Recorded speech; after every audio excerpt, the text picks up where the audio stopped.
आप देख रहे हैं Janwadi news top 20 sponsored by Shobhit university Meerut. Shobhit university, empowering nation through education.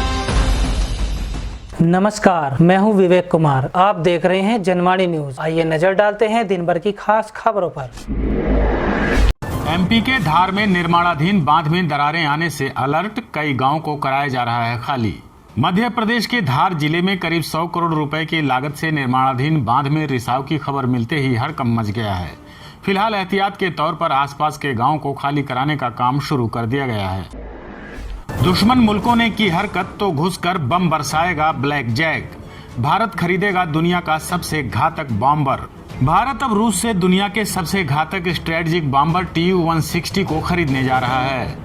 रूस से कम 6 TU-160 बॉम्बर एयरक्राफ्ट खरीदने के लिए वार्ता अंतिम चरण में है। हालांकि इस पर अभी तक कोई आधिकारिक बयान जारी नहीं किया गया है। ममता बनर्जी को फिर लगा बड़ा झटका। राष्ट्रीय महासचिव पवन वर्मा ने टीएमसी से दिया इस्तीफा। पश्चिम बंगाल में सत्तारूढ़ ममता बनर्जी नीत तृणमूल कांग्रेस को शुक्रवार को एक और बड़ा झटका लगा है। पार्टी के राष्ट्रीय महासचिव पवन वर्मा ने आज पद से इस्तीफा दे दिया है। कॉमनवेल्थ गेम्स की पदक विजेता दिव्या काकरान पर आम आदमी पार्टी का गंभीर आरोप। खिलाड़ी पर लगाया राजनीति करने का आरोप। बर्मिंघम राष्ट्रमंडल खेलों में भारत के लिए कांस्य पदक जीतने वाली दिव्या काकरान और आम आदमी पार्टी के बीच तकरार बढ़ गई है। दिव्या ने केजरीवाल की पार्टी की झूठ की पोल खोल दी थी, इसलिए आम आदमी पार्टी के निशाने पर आ गई हैं। अब तक आईसीयू में भर्ती हैं राजू श्रीवास्तव। तबीयत में हुआ सुधार, परिवार ने बताया हाल। दिल्ली के एम्स में भर्ती कॉमेडियन राजू श्रीवास्तव की हालत में कल की तुलना में आज कुछ सुधार हुआ है। कानपुर में उनकी भाई काजू की पत्नी श्रेया श्रीवास्तव ने बताया कि राजू की हालत पहले से ठीक है। सभी सलामती की दुआ कर रहे हैं। बिहार में सरकार बदलते ही कानून के रक्षक ही बने भक्षक। सरेआम पुलिस ने एक पत्रकार को पीटा, माइक भी तोड़ा। बिहार के सारण जिले के एक गांव में पुलिस मौत के मामले में जांच के लिए पहुंची थी। इसी दौरान वहां एक पत्रकार भी मौजूद था जो पुलिस से जानकारी मांग रहा था। इतने में भड़के पुलिसकर्मी ने पत्रकार की जमकर धुनाई कर दी। कप्तानी में फिसड्डी साबित हुए केएल राहुल। भारी न पड़ जाए शिखर धवन को हटाने का फैसला। केएल राहुल को फिट होने के बाद भले ही जिम्बाब्वे दौरे के लिए भारतीय टीम की कमान सौंपी गई हो, लेकिन उन्हें अब भी अपनी कप्तानी में पहली जीत का इंतजार है। दूसरी तरफ शिखर धवन भारत के सफल कप्तानों में शामिल हैं, जिन्हें पहले इस दौरे में टीम की अगुवाई करनी थी। स्वतंत्रता दिवस पर कोरोना का असर, केंद्र का राज्यों को निर्देश, बड़ी सभाओं से बचें। गृह मंत्रालय ने राज्यों से कहा है कि समारोह में बड़ी सभाओं से बचा जाना चाहिए।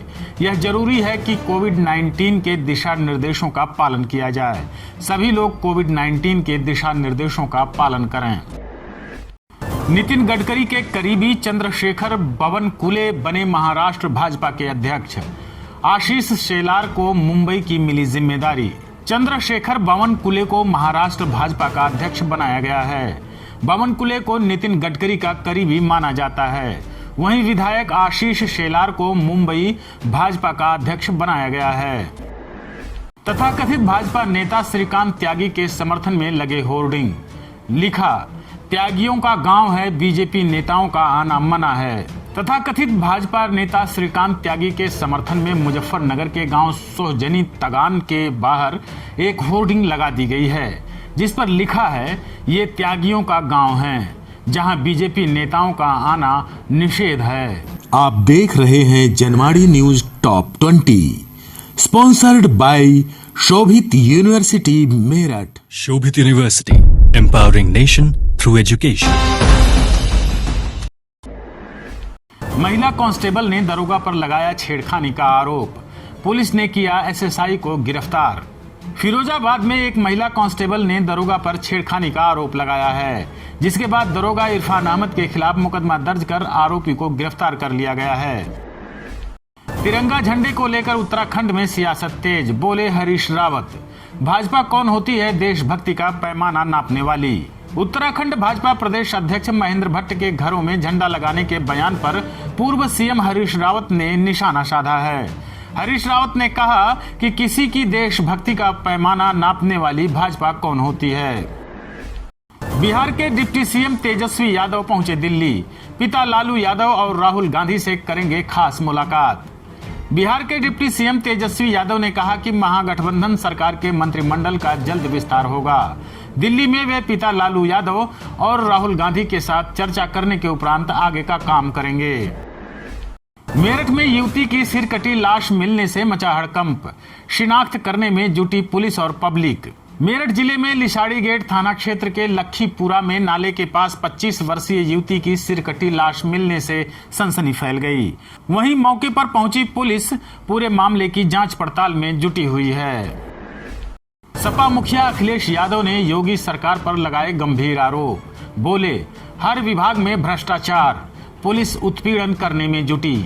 समाजवादी पार्टी के मुखिया अखिलेश यादव ने कहा है कि मुख्यमंत्री की कथित जीरो टॉलरेंस नीति सिर्फ जुमला बनकर रह गई है। प्रदेश के हर विभाग में भ्रष्टाचार व्याप्त है और पुलिस उत्पीड़न करने में जुटी है। अमृत महोत्सव भाजपा का मात्र दिखावा है। जम्मू कश्मीर में 2 दिन में तीसरा आतंकी हमला, अनंतनाग में एक पुलिसकर्मी घायल। कश्मीर संभाग में अनंतनाग के बिजबिहाड़ा इलाके में पुलिस और सीआरपीएफ की संयुक्त पार्टी पर आतंकी हमला हुआ है।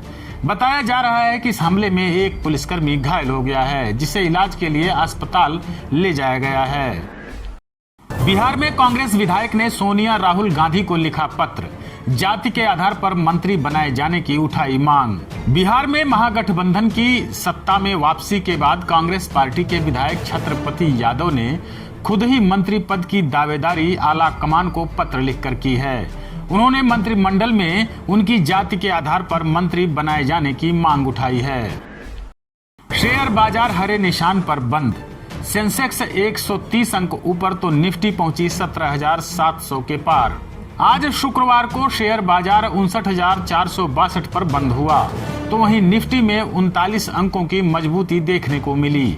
हफ्ते के आखिरी कारोबारी दिन बाजार मेटल और रियल्टी सेक्टर के शेयरों में तेजी से बाजार को मजबूती मिली है।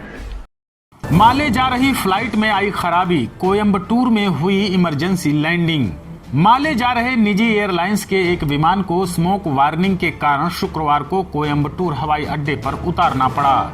आधिकारिक सूत्रों ने इसकी जानकारी दी है। बेंगलुरु से माले जा रहे इस विमान में 92 यात्री सवार थे। कासगंज गंगा नदी में तेजी से हो रहा कटान, पलायन को विवश हुए गांव बरौना के ग्रामीण। कासगंज में गांव बरौना के पास गंगा नदी का कटान निरंतर जारी है, जिसे देखकर दहशत में आए ग्रामीण लगातार गृहस्थी का सामान लेकर पलायन करने को विवश हो रहे हैं। हालांकि सिंचाई विभाग की टीमें कैंप कर रही हैं, अधिकारी भी डटे हुए हैं, लेकिन कटान रोकने में कोई कामयाबी नहीं मिल रही है। आप देख रहे हैं Janwadi news top 20, sponsored by Shobhit university Meerut. Shobhit University, empowering nation through education.